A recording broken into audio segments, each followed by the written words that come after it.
Hey, this is Ozark's brother Jerry, and I've been had it on my mind to do a video on magic. I guess we're turning here, and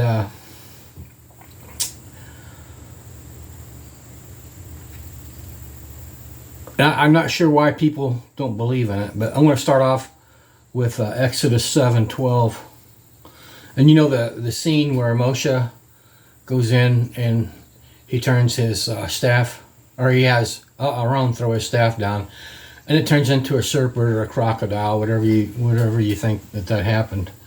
But in verse 7:12 it says, "For they," and that's the magicians and the sorcerers and the wise men of Pharaoh, "for they cast down every man his rod, and they became serpents.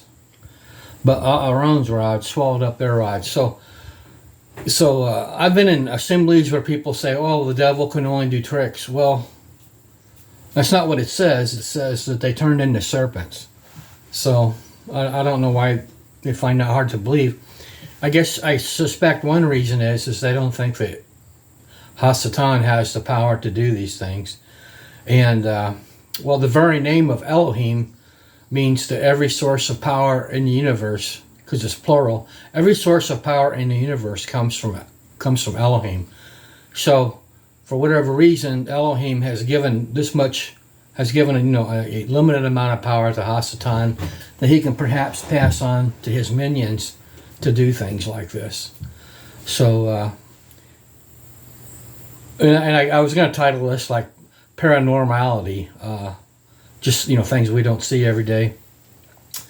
Let me go next to Numbers 22:6-7. Everybody got your preps up? Things are getting pretty crazy out there, but I digress. 22:6-7. So Balak, he's the leader of Moab, and he sees the countryside just covered with Hebrews. So he's sweating it. And there's a power vacuum. If I'm not mistaken, Sihon and Og have already been taken care of. So there's a big power vacuum there. He'd probably like to fill it too. But so anyhow, Numbers 22:6-7. "Come now, therefore, I pray thee." So they go to Balaam. They want Balaam, who's a diviner and probably a host of other things. And he wants him to curse the people. "Now come now, therefore, I pray thee, curse me this people, for they are too mighty for me. Peradventure I shall prevail, that we may smite them, and that I may drive them out of the land. For I wot that he whom thou blessest is blessed, and he whom thou cursest is cursed." And the elders of Moab and the elders of Midian departed with the rewards of divination in their hand. So that's the money that they were going to pay Balaam. "And spake unto him the words of Balak." So right there, here's a guy who, magic, he's got a really good reputation for getting things done. And for another form of something that we don't see every day, let's go to 1 Samuel 28, 7-11.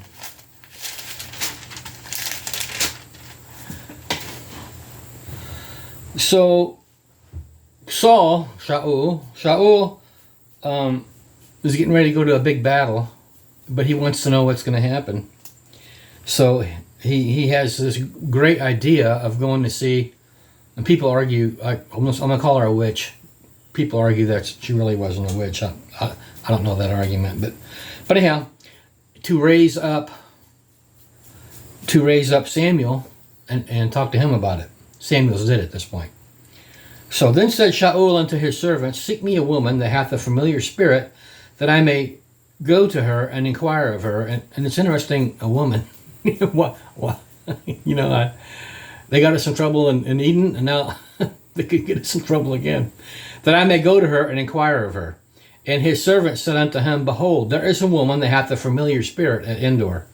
And Shaul disguised himself and put on other raiment, and he went and 2 men with him, and they came to the woman by night, and he said, I pray thee, divine here we go, divination now.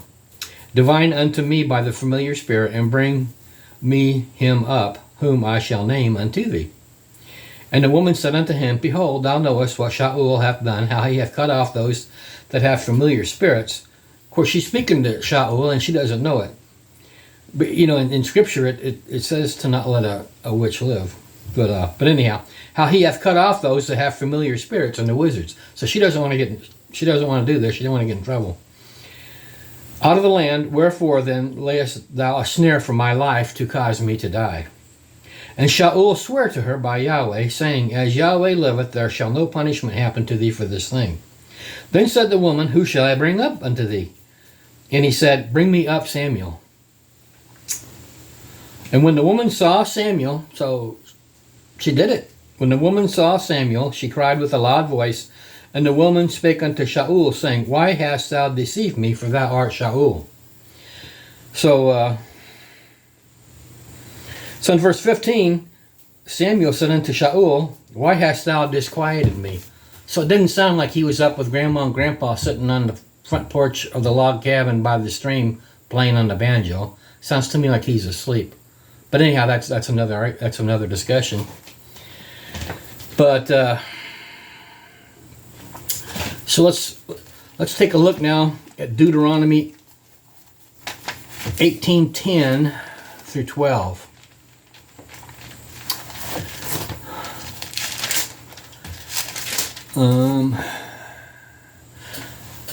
So here's the guidance from Yahweh on this type of thing. There shall not be found among you anyone that maketh his son or daughter pass through the fire, or that useth divination, or an observer of times, or an enchanter, or a witch, or a charmer, or a consulter with familiar spirits, or a wizard, or a necromancer. For all that do these things are an abomination unto Yahweh. And because of these abominations, Yahweh, thy Elohim, doth drive them out from before thee. So he doesn't say it doesn't work. He said stay away from it, because it probably does work. We saw it works. We saw Samuel be raised. We know Balak had a positive reputation. So it kind of drives me wild. Everybody just lumps all these together into one bag, magic or divination or whatever. But anyhow, Ken Johnson, I don't know if you can, has a little book here. Now, Ken's a Christian. I've got 8 of his books. In my opinion, he's just a stellar researcher. I often disagree with his conclusions, but that's just me. But anyhow, so this is Ancient Paganism, the Sorcery of the Fallen Angels. And so he actually describes the different forms of this paranormal stuff, the forbidden practices listed in Deuteronomy. So first of all, this is an easy one. The Canaanites worshipped an El called M-O-L-O-C-H with human sacrifices. Well, we know you're not supposed to pass your children through the fire of a human sacrifice. A diviner, which I guess the Hebrew word is kesem. So these are common terms in Scripture, and we're going to go through and I'm going to just regurgitate this. Diviner is the practice where one gazes at an object, or diviner, until he becomes transfixed by it and forgets the world around him. Once he achieves this great level of concentration, he can predict future events. By this definition, some form of meditation is required to achieve an altered state of consciousness. An observer of times. And that's Ma'onin, and that's Chaldean astrology. In later times, it was confused with cloud reader and those who divine by observing the flights of birds. But that's not a common one. Here's enchanter. The enchanter sees omens in animals. An enchanter uses something to charm, control animals, serpents and scorpions, to be passive or to attack. Burning incense is one way of charming. A sorcerer.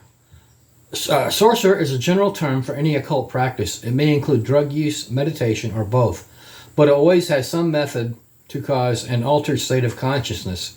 Compare this to shamanism. The ancient church fathers used the term magician and sorcerer interchangeably. Charmer. A charmer is one who makes charms. A charm is a piece of jewelry worn for protection or to cause something to happen, such as attract love or money. A protective charm is called an amulet. Other charms are called talismans. Talismans. In Acts 19:19, Paul's new Christian converts in the city of Ephesus burned their magic books. Archaeology has unearthed some of these texts. The magic rites of Diana, included spells, amulets, and talismans, invoking her for this aid. This is exactly the same thing found today inside the religions of Hinduism and Wicca.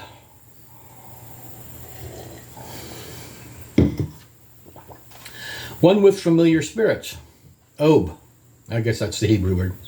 Obs conjured up ghosts and spirits and made them materialize and speak. One kind used a skull and the other kind used soothsaying. Now this is, according to Jasher, this is what Rachel used whenever she and Joseph were on the lam and Laban was looking for him. She took her dad's,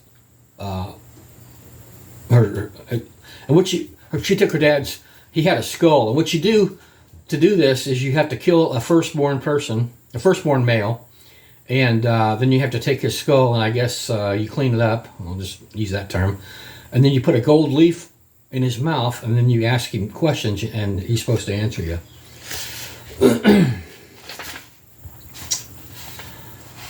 A wizard. The Talmud states that the name for wizard, Yadoni, comes from a word loosely translated as an extinct animal. It also states that no one remembers exactly what kind of animal it was. The name carried over to mean those who used a bone of this extinct animal by placing it in their mouths, and through some incantations can have the dead speak through this bone. This has been translated as a ventriloquist or a medium. It is quite possible that the term in this ancient passage means, instead of the extinct animal, a bone from the deceased. But mediums today often ask for an artifact of the deceased in order to try to make some sort of contact with them. Necromancer. Necromancer is a little different from the wizard. According to this passage in the Talmud, necromancers were said to spend nights in cemeteries in order to evoke the spirits of the dead. They would wear special clothing designed especially for this purpose and burn incense to attract the spirits.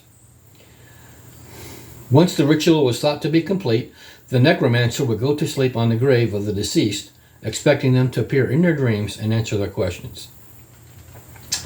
And this is something Timothy Alberino did on Sardinia, where some of the giants are buried. It's a rite of passage for the young men there to go. They have a giant where the giants are interred, and there's stones over them, and these kids go, the young men go and sleep on them. And I don't know if they get some information or if it's just to see if you can do it. Okay, next up is magician or soothsayer. Magician and soothsayer are general terms for any of the previous practices. A sorcerer uses more ceremonial magic, calling on spirits for aid, while a magician uses more non-ceremonial magic, relying on the power of the human spirit without asking other spirits for aid. Biblically, whether the occultist thinks he or she is contacting a spirit or using their own power, it is exactly the same demonic manifestation.